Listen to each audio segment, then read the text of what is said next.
بسم اللہ الرحمن الرحیم الحمدللہ رب العالمین والعاقبۃ للمتقین الصلاۃ والسلام علیک یا سیدی یا رسول اللہ وعلی آلک واصحابک یا سیدی یا حبیب اللہ۔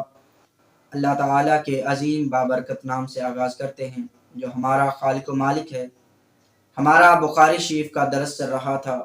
اس سے قبل ہم نے نبی پاک صلی اللہ علیہ وآلہ وسلم کی 75 احادیث مبارکہ جو بخاری شریف کے اندر نقل کی گئی ہیں وہ پڑھنے کی سعادت حاصل کی تھی۔ آج اسے آگے پڑھنے لگے ہیں۔ اللہ تعالیٰ سے دعا ہے اللہ تعالیٰ میری زبان پر کلمت الحق جاری فرمائے اور ہم سب کو اس پر عمل کرنے کی توفیق عطا فرمائے۔ آئیے دیکھتے ہیں حدیث نمبر 76 وہ کیا ہے۔ ان عبداللہ بن عباس رضی اللہ تعالی عنہ قال اقبلت راکبا علی حمار اتانی۔ حدیث نمبر 76 حضرت سیدنا عبداللہ بن عباس رضی اللہ تعالیٰ عنہ سے مروی ہے۔ فرماتے ہیں کہ میں گدھے یا گدھی پر سوار تھا۔ وَأَنَا يَوْمَئِذٍ قَدْ نَاهَزْتُ الْاحْتِلَامَ، اور اس وقت میں بلوغت کے قریب تھا، یعنی ابھی آپ بالغ نہیں ہوئے تھے، قریب تھے۔ وَرَسُولُ اللَّهِ صلی اللہ علیہ وآلہ وسلم يُصَلِّي بِمِنَنْ إِلَى غَيْرِ جِدَارٍ، اور نبی پاک صلی اللہ علیہ وسلم مینا میں نماز ادا فرما رہے تھے کسی دیوار کی طرف منہ کیے بغیر، یعنی کریم آقا صلی اللہ علیہ وسلم کے سامنے نہ تو کوئی دیوار تھی اور نہ ہی آپ نے سامنے سترہ رکھا ہوا تھا، یعنی بغیر سترہ کے کریم آقا صلی اللہ علیہ وسلم مینا میں نماز ادا فرما رہے تھے۔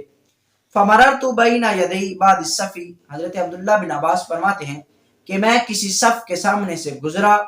وَأَرْسَلْتُ الْأَذَانَ تَرْتَعُ، اور میں نے اپنی گدھی کو چرنے کے لیے چھوڑ دیا۔ فَدَخَلْتُ فِي الصَّفِّ، اور پھر میں صف میں داخل ہو گیا۔ فَلَمْ يُنْكِرْ ذَلِكَ عَلَيَّ، اور کسی نے بھی مجھ پر انکار نہیں کیا۔ اس حدیث مبارکہ سے ایک تو یہ بات معلوم ہوئی کہ اگر کوئی چھوٹا بچہ نبی پاک صلی اللہ علیہ وسلم کی حدیث مبارکہ کو بیان کرے تو اس کا حضور کی حدیث کو بیان کرنا بالکل درست اور جائز ہے۔ اسی طرح اگر کوئی بچپن کی عمر میں حدیث پاک کو سنے اور اس کو صحیح طریقے سے یاد کر لے تو بڑے ہو کر بھی اس کا بیان کرنا حدیث مبارکہ کو یہ بالکل درست اور جائز ہے۔ دوسرا اس سے یہ معلوم ہوا کہ گدھے کا سامنے سے گزر جانے سے نماز میں کوئی خلل نہیں آتا، نماز نہیں ٹوٹتی۔ ہاں صرف اتنی بات ہے کہ دھیان اس کی طرف چلا جاتا ہے۔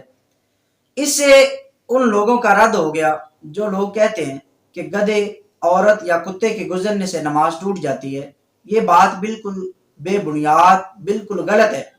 اس حدیث مبارکہ میں آیا ہے کہ جناب سیدنا عبداللہ بن عباس فرماتے ہیں کہ میں گدھے کو لے کر سامنے سے گزرا، صف کے سامنے سے گزرا، لیکن کسی صحابی نے بھی اعتراض نہیں کیا اور نبی پاک صلی اللہ علیہ وسلم نے بھی یہ نہیں فرمایا کہ نماز ہی ٹوٹ گئی ہے۔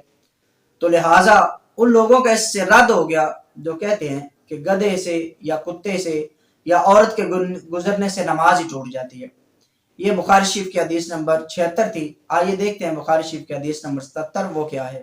ان محمود بن الربیع قال اکلت من النبی صلی اللہ علیہ وآلہ وسلم مجتا مجہا فی وجہی وانا ابن 5 سنین من دلوی۔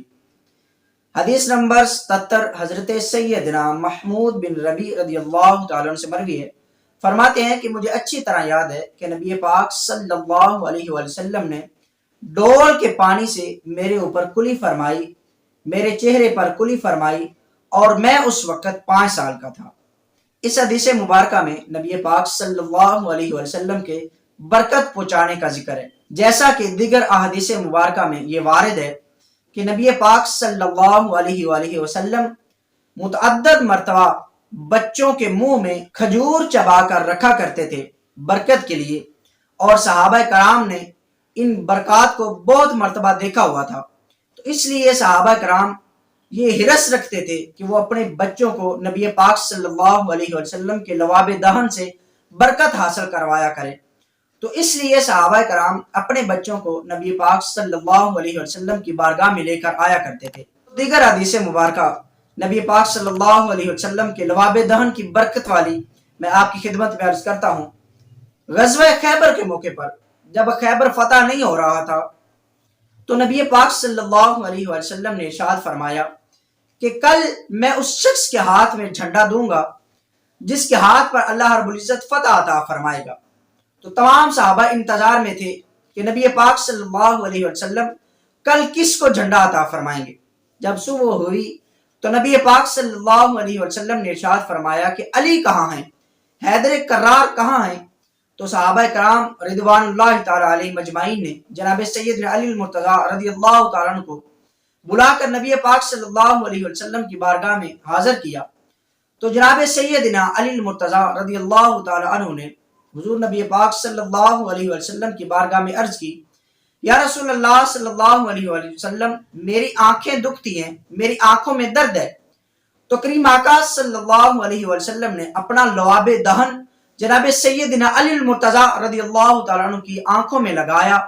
تو جناب علی المرتضیٰ رضی اللہ تعالیٰ عنہ فرماتے ہیں کہ اس کے بعد میری آنکھیں کبھی نہیں دکھی۔ تو کریم آقا صلی اللہ علیہ وسلم نے جھنڈا جناب سیدنا علی المرتضیٰ رضی اللہ تعالیٰ عنہ کے ہاتھ میں دیا، اور اس دن اللہ رب العزت نے جناب سیدنا علی المرتضیٰ رضی اللہ تعالیٰ عنہ کے ہاتھ پر فتح عطا فرمائی۔ وہ کسی شاعر نے کیا خوب لکھا تھا، علی کا عشق تو مقدر سنوار دیتا ہے، علی کا بغض تو چہرہ بگاڑ دیتا ہے، تو علی کے ذکر کو ادنا نہ سمجھ اے غافل، علی تو وہ ہے جو ایک ہاتھ سے خیبر اکھاڑ دیتا ہے۔ تو حدیث مبارکہ بیان کرنے کا مقصد یہ تھا کہ نبی پاک صلی اللہ علیہ وسلم کے لعاب دہن کی برکت سے جناب سیدنا علی المرتضیٰ رضی اللہ تعالیٰ عنہ کی دکھتی آنکھیں شفایاب ہوگی، ٹھیک ہوگی۔ تو اس سے معلوم ہوا کریم آقا صلی اللہ علیہ وسلم کے لعاب دہن میں بڑی شفا تھی۔ ایک اور حدیث مبارکہ سنیے، حضرت سلمہ بن اکوع رضی اللہ تعالیٰ عنہ، آپ کی پنڈلی ٹوٹ گئی تو نبی پاک صلی اللہ علیہ وسلم کی بارگاہ میں حاضر ہوئے۔ کریم آقا صلی اللہ علیہ وسلم نے اس پر اپنا لعاب دہن لگایا تو وہ پنڈلی بالکل جڑ گئی، معلوم ہی نہیں ہوتا تھا کہ یہ پنڈلی پہلے ٹوٹی ہوئی ہے۔ تو اس سے بھی معلوم ہوا نبی پاک صلی اللہ علیہ وسلم کے لعاب دہن میں کتنی برکت اور کتنی شفا ہے۔ ایک اور حدیث مبارکہ سنیے، جناب سیدنا حضرت جابر رضی اللہ تعالیٰ عنہ نے ایک مرتبہ لشکر کے لیے کھانا بنایا، صحابہ کرام کے لیے کھانا پکایا، تو وہ کھانا بہت کم تھا، صحابہ کی تعداد زیادہ تھی۔ تو نبی پاک صلی اللہ علیہ وسلم نے حضرت سیدنا جابر رضی اللہ تعالیٰ عنہ کی پکتی ہوئی ہنڈیا میں اپنا لعاب دہن ڈالا، تو کریم آقا صلی اللہ علیہ وسلم کے لعاب دہن کی برکت سے وہ ہنڈیا کا جو کھانا تھا وہ تمام لشکر کے لیے کافی ہو گیا۔ تو اس حدیث مبارکہ سے بھی معلوم ہوا نبی پاک صلی اللہ علیہ وسلم کے لعاب دہن میں بہت زیادہ برکتیں، عظمتیں، فضیلتیں اور رحمتیں ہیں۔ لیکن آج کل کے کچھ جاہل پیر بھی اپنے آپ کو نبی پاک صلی اللہ علیہ وسلم جیسا ثابت کرنے کے لیے کھانا کھانے کے بعد ایک برتن میں کلی کرتے ہیں، اور ان کے جو جاہل مرید ہوتے ہیں وہ اس پانی کو پی لیتے ہیں، حالانکہ نبی پاک صلی اللہ علیہ وسلم کے لعاب دہن میں تو شفا تھی۔ حضور کریم آقا صلی اللہ علیہ وسلم کا لعاب دہن تو طیب و طاہر تھا، پاک تھا، کسی قسم کے جراثیم نہیں تھے۔ اور آج کل کی جاہل پیروں کے تو لعاب میں بہت زیادہ جراثیم پائے جاتے ہیں، تو لہٰذا ان کے جو لعاب ہوتے ہیں ان میں بہت زیادہ بیماریاں ہوتی ہیں، اور کریم آقا صلی اللہ علیہ وسلم کے لعاب دہن میں شفا تھی۔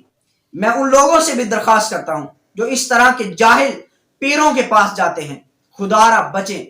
پیروں کی عزت کرنی چاہیے، اللہ کے ولیوں کی عزت و احترام کرنی چاہیے، لیکن ولی وہ ہونا چاہیے جس کو دیکھ کر خدا یاد آئے۔ پیر وہ ہونا چاہیے جو شریعت کے مطابق خود بھی عمل کرے اور اپنے مریدوں کو بھی شریعت کے مطابق عمل کرنے کا حکم دے۔ پیر ایسا نہیں ہونا چاہیے جو خود بھی شریعت پر عمل نہ کرے اور دوسروں کو بھی شریعت کے مطابق نہ چلائے۔ پیر ایسا نہیں ہونا چاہیے، بلکہ پیر وہ ہونا چاہیے جس کو دیکھنے سے خدا یاد آئے اور نبی پاک صلی اللہ علیہ وسلم کی شریعت کا پورا پابند ہو وہ، اور دوسروں کو بھی، اپنے مریدوں کو بھی، لوگوں کو بھی شریعت کا پابند بنائے، تو اس کو اپنا پیر بنائیں، اس کے پاس جا کر شریعت کا علم سیکھیں، طریقت کا علم سیکھیں، نبی پاک صلی اللہ علیہ وسلم کی محبت کا علم سیکھیں۔ اللہ تعالیٰ سے دعا ہے اللہ تعالیٰ مجھے اور آپ کو عمل کرنے کی توفیق عطا فرمائے۔ وآخر دعوانا ان الحمد للہ رب العالمین۔